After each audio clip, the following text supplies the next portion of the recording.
अगर शर्तें नहीं मानी तो तुम्हें और तुम्हारे परिवार को अंजाम भुगतना होगा। दोस्तों, ये मैं नहीं कह रहा हूं, ये बोल है देश के गृह मंत्री अमित शाह की, जो उन्होंने भाजपा के मंत्री को कहा है। जी हां दोस्तों, अमित शाह को लेकर अब एक नया मामला शुरू हो गया है। दोस्तों, जो ये दिखा रहा है, बता रहा है कि कैसे भारतीय जनता पार्टी के अंदर धमकी और प्रेशर पॉलिटिक्स का खेल चलता है। इस मामले में अमित शाह पर भाजपा के वरिष्ठ नेता और मंत्री ने एक बार फिर गंभीर आरोप लगाए। दोस्तों, भाजपाई मंत्री ने लगातार भाजपा पर आरोप लगाते आए हैं वह, और अब उन्होंने फिर से एक विस्फोटक बयान दे डाला है जिसकी चर्चा चारों तरफ हो रही है। तो पूरा मामला क्या है, कैसे अब इस मुद्दे पर भारतीय जनता पार्टी भड़की हुई है और किस नेता को अमित शाह ने फोन कर धमकाया है, साथ ही अब बात सामने आने पर कैसे वो भड़क गए हैं, बताऊंगा आपको विस्तार से इस वीडियो में। तो वीडियो को अंत तक जरूर देखिएगा। दोस्तों, जब से भारतीय जनता पार्टी सत्ता में आई है उसने पॉलिटिक्स में बहुत सारे चेंजेस किए हैं, बदलाव किए हैं। जिस तरह सियासत पहले हुआ करती थी उसको भाजपा और उसके दो बड़े नेताओं ने और भी ज्यादा ब्रूटल बना दिया है। जी हां दोस्तों, सत्ता में बने रहने के लिए गुजरात लॉबी ने वो सब कुछ किया है जिसे लेकर किसी ने सोचा भी नहीं था कि ऐसा भी हो सकता है, इस हद तक भी जा सकते हैं।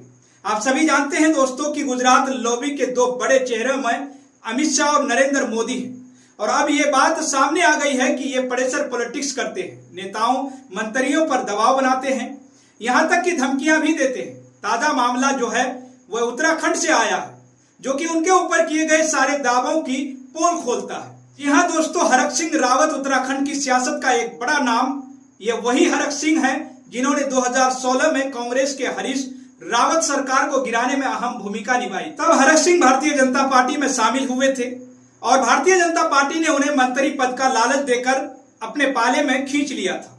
लेकिन दोस्तों, 2022 में भारतीय जनता पार्टी ने हरक सिंह को पार्टी से निकाल दिया, क्योंकि हरक सिंह ने भारतीय जनता पार्टी की गुजरात लॉबी की मनमानी के खिलाफ आवाज उठाई। और अब खबर यह है कि अमित शाह ने खुद हरक सिंह को फोन करके धमकी दी थी। खबर देखिए दोस्तों, खबर मौजूद है।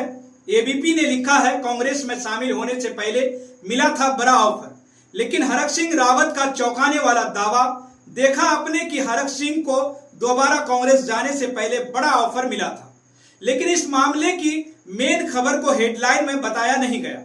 खबर मेन ये थी कि अमित शाह ने फोन करके हरक सिंह को धमकी दी थी।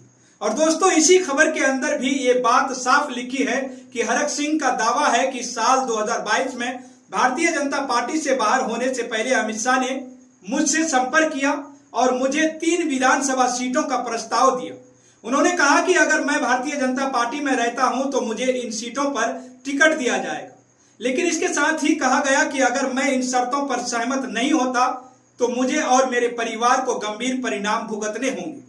रावत के मुताबिक उन्होंने इस प्रस्ताव को ठुकरा दिया और आखिरकार भारतीय जनता पार्टी का छोड़कर कांग्रेस में वापस चले गए।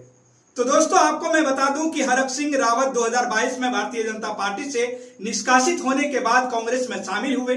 उस समय उनकी बेटी दामाद को भी कांग्रेस ने टिकट दिया। हालांकि वो चुनाव हार गए।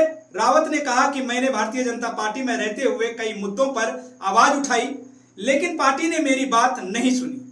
दोस्तों, अमित शाह का प्रस्ताव मेरे लिए असहनीय था, इसलिए मैंने कांग्रेस का रास्ता चुना।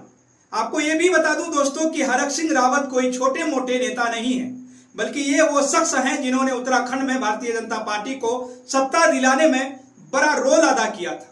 लेकिन अब उन्होंने भारतीय जनता पार्टी की गुजरात लॉबी की गलत नीतियों का विरोध किया, खिलाफ उनके बयान देना शुरू कर दिया।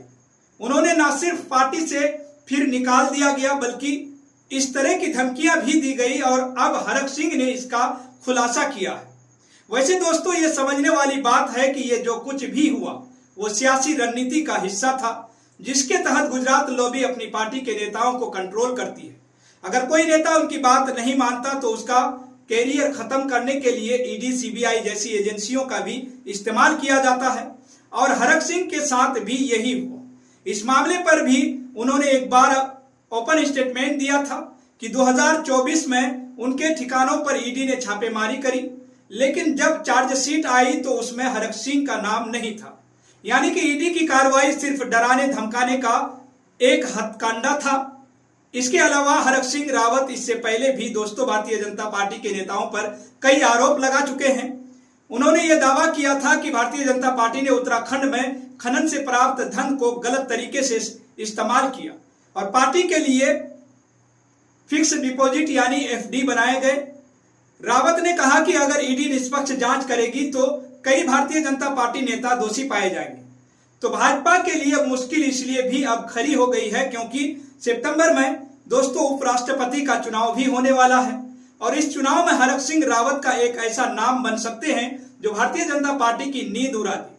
हरक सिंह कोई मामूली नेता नहीं है दोस्तों, ये वो शख्स हैं जिन्होंने 2016 में अपनी ताकत दिखाते हुए कांग्रेस की सरकार को गिरवाया और अब कांग्रेस में ही रहते हुए वो उत्तराखंड में क्रॉसिंग वोटिंग कराने की ताकत रखते हैं। दोस्तों सारा खेल उपराष्ट्रपति चुनाव में हर वोट कीमती होता है। भारतीय जनता पार्टी को डर है कि अगर हरक सिंह ने अपनी ताकत दिखाई तो वो उत्तराखंड के कुछ विधायकों और सांसदों को अपने पक्ष में कर सकते हैं और अगर ऐसा हुआ तो भारतीय जनता पार्टी का उम्मीदवार मुश्किल में पड़ सकता है क्योंकि अमित शाह की कथित धमकी के बाद हरक सिंह और भी आक्रामक हो गए हैं। उन्होंने साफ कह दिया है कि वो भारतीय जनता पार्टी को उसकी औकात दिखाएंगे। हरक सिंह का कहना है कि उनके पास ऐसे कई राज हैं जिसके खुलासे से भारतीय जनता पार्टी की खास पे बट्टा लग सकता है और ये बात भारतीय जनता पार्टी के लिए चिंता की बात है क्योंकि 2027 में उत्तराखंड में भी विधानसभा चुनाव होने वाला है। अगर हरक सिंह अब खुलकर मोर्चा खोलते हैं तो भाजपा के लिए बड़ी मुसीबत खड़ी हो जाएगी। तो अब देखना यह है कि क्या होता है। दोस्तों आपका इस पर क्या कहना है, आपकी क्या राय है, हमारे कमेंट बॉक्स में जरूर लिखिएगा और साथ ही केनी न्यूज को भी सब्सक्राइब जरूर